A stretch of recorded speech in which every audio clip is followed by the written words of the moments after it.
नमस्कार. The deep ड्राईव्हमध्ये आपलं स्वागत आहे. आज आपण थेट क्लाउडच्या स्वयंपाकघरात शिरणार आहोत. आपल्याकडे मायक्रोसॉफ्ट लर्नमधील एक रेसिपी आहे. पण आपण फक्त पदार्थ बनवणार नाही, तर त्या मागचं विज्ञान आणि कला दोन्ही समजून घेणार आहोत. आजचा विषय आहे मायक्रोसॉफ्ट अझ्युअरमधील एका व्हर्च्युअल मशीनला म्हणजे व्हीएमला जगाशी बोलायला कसं शिकवायचं. तर आपल्या श्रोत्यांनी शेअर केलेल्या माहितीनुसार आपल्याकडे एक व्हर्च्युअल मशीन आहे. सोप्या भाषेत सांगायचं तर क्लाउडमध्ये भाड्याने घेतलेला एक कम्प्युटर. त्याला इंटरनेटवर दिसण्यासाठी एक सार्वजनिक पत्ता म्हणजे पब्लिक IP ॲड्रेस पण दिला आहे. पण एक गंमत झालीय. आपण या पत्त्यावर निरोप पाठवायचा प्रयत्न करतोय, पण तो पोहोचतच नाहीये. म्हणजे असं झालंय की आपण एक नवीन शानदार दुकान उघडलंय, पण ग्राहकांसाठी मुख्य दरवाजाच बंद ठेवलाय. आजच्या चर्चेत आपण हा दरवाजा उघडणार आहोत. पण त्याहून महत्त्वाचं म्हणजे या दरवाजाला कुलूप का लावलं होतं आणि ते कुलूप नक्की कोण सांभाळतंय हे समजून घेणार आहोत. बरोबर. आणि तो जो कुलूप सांभाळतोय तो आहे आपला सुरक्षा रक्षक. आपण त्याला नेटवर्क सिक्युरिटी ग्रुप किंवा सोप्या भाषेत NSG म्हणतो. या रक्षकाचं एकच ब्रीदवाक्य आहे, ज्याला मी ओळखत नाही तो आत येणार नाही. यालाच तंत्रज्ञानाच्या भाषेत डिफॉल्ट डिनाय असं म्हणतात. Default deny. हो, म्हणजे जोपर्यंत तुम्ही स्पष्टपणे एखाद्याला आत येण्याची परवानगी देत नाही, तोपर्यंत सगळ्यांसाठी प्रवेश बंद. जुन्या काळात नेटवर्कची सुरक्षा इतकी कडक नसायची, पण क्लाउडच्या जगात हीच पहिली आणि सर्वात महत्त्वाची पायरी मानली जाते. आज आपण याच रक्षकाच्या नियमपुस्तिकेत एक नवीन अधिकृत नोंद करणार आहोत. छान. चला तर मग या प्रकरणाच्या तळाशी जाऊया. सर्वात आधी आपल्याला आपल्या व्हीएमचा सार्वजनिक पत्ता नक्की काय आहे हे शोधावं लागेल. मी इथे माझ्या टर्मिनलमध्ये एक कमांड चालवतेय, AZVM लिस्ट IP ॲड्रेसेस. ही कमांड एझियरला विचारते की माझ्या MyVM नावाच्या मशीनचा सार्वजनिक पत्ता काय आहे आणि तो पत्ता मी एका व्हेरिएबलमध्ये सेव्ह करून ठेवतेय. म्हणजे प्रत्येक वेळी तो लांबलचक आकडा टाईप करायची गरज नाही. सोपं पडतं. हो. आता पत्ता मिळाला. चला एक साधा टेस्ट करूया. मी कर्ल नावाचे एक टूल वापरणार आहे. हे कर्ल म्हणजे एक डिजिटल पोस्टमॅन समजा. मी ह्या पोस्टमॅनला आपल्या व्हीएमच्या पत्त्यावर एक हॅलो म्हणायला पाठवतेय. कमांड आहे कर्ल http.ip ॲड्रेस आणि मी त्याला फक्त 5 सेकंड थांबायला सांगतेय. बघूया काय होतंय. ओके. आणि काहीच नाही. आपला पोस्टमॅन 5 सेकंड थांबला आणि कनेक्शन टाइम्ड आउट असा संदेश घेऊन परत आला. म्हणजे पत्ता बरोबर असूनही दारापलीकडून कोणीच उत्तर देत नाहीये. मी हाच IP ॲड्रेस ब्राउझरमध्ये टाकूनही बघितला, पण तिथेही तेच. पेज फक्त लोड होत राहतं पण काहीच दिसत नाही. तर आपलं निदान पक्क झालंय. समस्या नेटवर्कमध्ये आहे. अगदी बरोबर. आणि हे अपेक्षितच होतं. हे असं का झालं याचं कारण म्हणजे तो सुरक्षा रक्षक, आपला NSG. क्लाउड सिक्युरिटीचा हा डिफॉल्ट डिनाय नियम खूप महत्त्वाचा आहे. कल्पना करा की तुम्ही एक नवीन स्मार्टफोन घेतला. सुरुवातीला तो कोणत्याही अज्ञात वायफाय नेटवर्कशी आपोआप कनेक्ट होत नाही, बरोबर? नाही होत. किंवा कोणतेही ॲप्स तुमच्या परवानगीशिवाय डेटा वापरत नाहीत. तुम्हाला प्रत्येक गोष्टीसाठी परवानगी द्यावी लागते. एझर VMचं पण तसंच आहे. ते जन्मतःच स्वतःला कुलूपबंद करून घेतं. सध्या त्याच्या नियमपुस्तिकेत फक्त एकाच गोष्टीला परवानगी आहे, पोर्ट 22 वरून येणारी SSH कनेक्शनला. अच्छा. प्रशासकांसाठी ठेवलेला एक गुप्त मागचा दरवाजा आहे, जेणेकरून ते मशीनमध्ये शिरून काम करू शकतील. बाकी जगासाठी मात्र प्रवेश बंद अशी पाटी लावलेली आहे. म्हणजे आपला रक्षक फक्त आपलं काम चोख बजावतोय. चला आता गुप्तहेरासारखं काम करूया आणि या रक्षकाची नियमपुस्तिकाच तपासूया. मी आधी एझर नेटवर्क NSG लिस्ट ही कमांड वापरून आपल्या रिसोर्स ग्रुपमधल्या सगळ्या NSGची नावं शोधते. आपल्याला एकच नाव मिळालं, My-VM NSG. आता ह्या नावाने आपण त्याची नियमपुस्तिका मागवू. पुढची कमांड आहे एझर नेटवर्क NSG रूल लिस्ट. पण थांबा, मी जर ही कमांड अशीच चालवली तर आउटपुट इतकं विचित्र दिसतं की वाचायची इच्छाच होत नाही. सगळं JSON नावाच्या फॉर्मॅटमध्ये येतं, जे मशीनसाठी उत्तम आहे पण माणसांसाठी डोकेदुखी आहे. अगदी डॉक्टरचं प्रिस्क्रिप्शन वाटतं ते. हो ना. सुदैवाने यावर एक सोपा उपाय आहे. मी याच कमांडच्या पुढे आउटपुट टेबल असं जोडते आणि बघा, सगळी माहिती एका स्वच्छ सुटसुटीत टेबलमध्ये आली. आता हे वाचायला किती सोपं झालंय. या टेबलमध्ये आपल्याला सध्या फक्त एकच नियम दिसतोय, default allow SSH.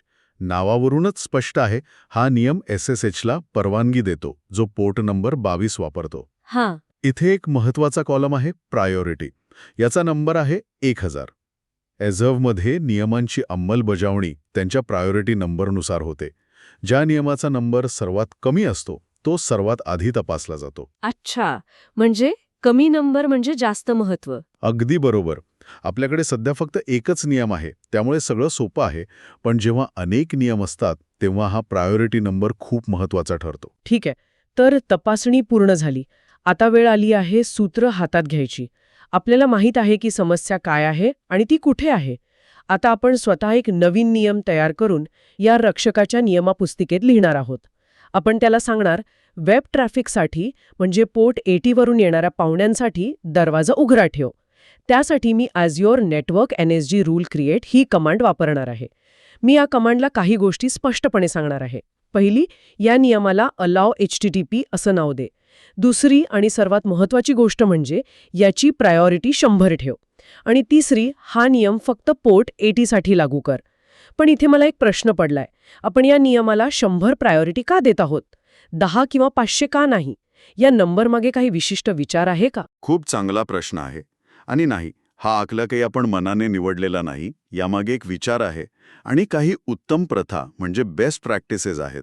Azureमधील priority numbers 100 ते 4096च्या दरम्यान असू शकतात. आपण 100 नंबर निवडला कारण 1.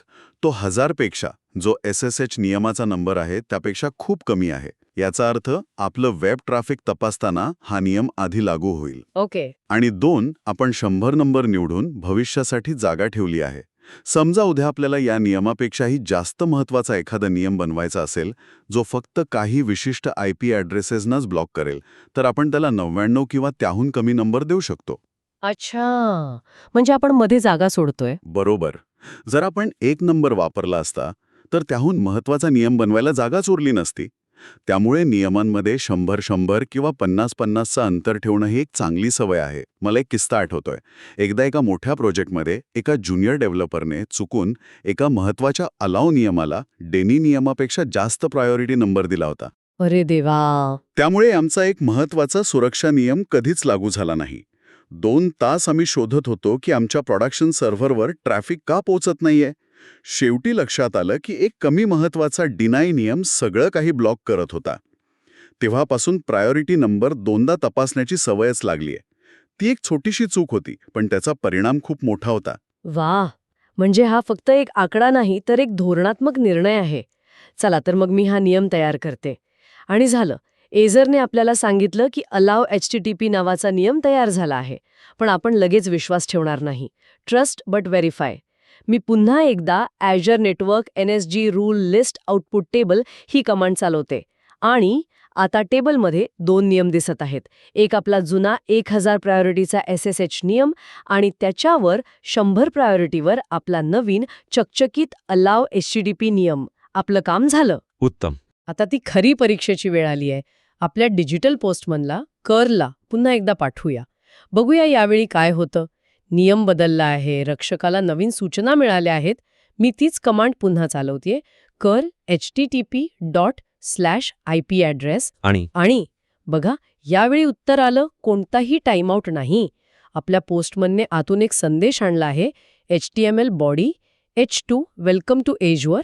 माय name is my VM. H2 body HTML. म्हणजे आपल्या वेब सर्व्हरने प्रतिसाद दिला आहे. दरवाजा उघडला आहे आणि तो जो ब्राउझर टॅब आपण उघडा ठेवला होता त्याला रिफ्रेश करूया आणि तिथेही वेलकम टू Azure असं लिहिलेलं दिसतंय. आपण यशस्वी झालो. एका बंद मशीनला आपण इंटरनेटशी जोडलं. अभिनंदन. पण आपण जे केलं ते फक्त एक दरवाजा उघडण्यापुरतं मर्यादित नाही. आपण जे अनुभवलं ते म्हणजे सॉफ्टवेअर डिफाईन्ड नेटवर्किंग म्हणजे SDNची ताकद. जुन्या काळात असे नियम बदलण्यासाठी कदाचित तुम्हाला डेटा सेंटरमध्ये जाऊन फिजिकल फायरवॉलमध्ये केबल्स बदलावे लागले असते. आता आपण फक्त एका कमांडने काही सेकंदात जगभरात कुठेही असलेल्या मशीनचा नेटवर्क ॲक्सेस नियंत्रित करू शकतो. ही एक मोठी क्रांती आहे. पण इथे एक सावधगिरीचा इशारा देणं महत्वाचं आहे. आपण यशस्वी झालो हे खरंय, पण एक गोष्ट लक्षात ठेवली पाहिजे की आपण हा दरवाजा संपूर्ण जगासाठी उघडलाय. अच्छा. हो, जगातला कोणताही IP ॲड्रेस आता इथे टकटक करू शकतो. आपल्या वेलकम पेजसाठी हे ठीक आहे, पण व्यावसायिक वातावरणात जिथे संवेदनशील डेटा असतो तिथे आपण असं कधीच करत नाही. तेव्हा आपण सोर्स ॲड्रेस प्रिफिक्सेस नावाचा एक पॅरामीटर वापरून फक्त आपल्या ऑफिसच्या किंवा काही विशिष्ट विश्वासू IP पत्त्यांनाच परवानगी दिली असती. NSG आपल्याला इतका सूक्ष्म ताबा देतं. हा खूप महत्वाचा मुद्दा आहे. म्हणजे आपण फक्त हो किंवा नाही म्हणू शकत नाही, तर कोणासाठी हो आणि कोणासाठी नाही हेही ठरवू शकतो. आणि तुम्ही HTTP बद्दल बोललात, तर आजकाल सगळीकडे HTTPS वापरलं जातं. त्यात आणि यात काय फरक आहे? NSGच्या दृष्टीने काही बदल होतो का? नक्कीच. आपण जो दरवाजा उघडला तो आहे पोर्ट 80, जो HTTP साठी आहे. यावरून येणारी जाणारी माहिती एन्क्रिप्टेड नसते, म्हणजे कोणीही ती मध्येच वाचू शकतं. म्हणूनच संवेदनशील माहितीसाठी आपण नेहमी पोर्ट 443 वापरतो, जो HTTPS साठी आहे. HTTPS म्हणजे HTTPचं सुरक्षित व्हर्जन, जे SSL/TLS सर्टिफिकेट वापरून सगळी माहिती एन्क्रिप्टेड ठेवतं. NSGच्या दृष्टीने नियम बनवण्याची प्रक्रिया अगदी सारखीच आहे. तुम्हाला फक्त डेस्टिनेशन पोर्ट रेंजमध्ये 80 ऐवजी 443 टाकावं लागेल. पण तुमच्या ॲप्लिकेशनच्या सुरक्षेसाठी तो एक छोटासा बदल खूप मोठा फरक घडवून आणतो. खऱ्या जगात अनेकदा लोक पोर्ट 80 बंदच ठेवतात किंवा तिथून येणाऱ्या ट्रॅफिकला आपोआप पोर्ट 443 कडे वळवतात. तर आज आपण आपल्या व्हर्च्युअल मशीनचे बाउन्सर कसे बनायचे हे शिकलो. पण त्याहीपेक्षा महत्त्वाचं म्हणजे क्लाउडच्या जगात सुरक्षितता ही डिफॉल्ट असते, मोकळेपणा हा एक विचारपूर्वक घेतलेला निर्णय असतो, हे तत्त्व आपण अनुभवलं. सुरुवातीला जे कनेक्शन टाइम्ड आउट दिसत होतं ते आता वेलकम टू अझुअरमध्ये बदलले आहे. आणि हो, एक शेवटची पण अत्यंत महत्त्वाची सूचना. आपण ही एक्सरसाइज करण्यासाठी इंट्रो अझुअर RG नावाचा एक रिसोर्स ग्रुप तयार केला होता, ज्यात आपलं VM आणि NSG होतं. हो आता आपलं काम झालंय, तर तो ग्रुप डिलीट करून टाका. हो, हे खूप महत्वाचं आहे.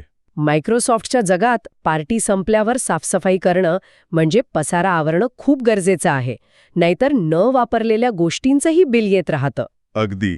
आज आपण फक्त एक साधा दरवाजा उघडला, पण जरा याच्या पलीकडे जाऊन विचार करा. या नेटवर्क सिक्युरिटी ग्रुपचा वापर करून तुम्ही किती शक्तिशाली नियम बनवू शकता. तुम्ही असे नियम बनवू शकता की फक्त भारतातून येणाऱ्या विनंत्यांनाच प्रवेश मिळेल, वाह.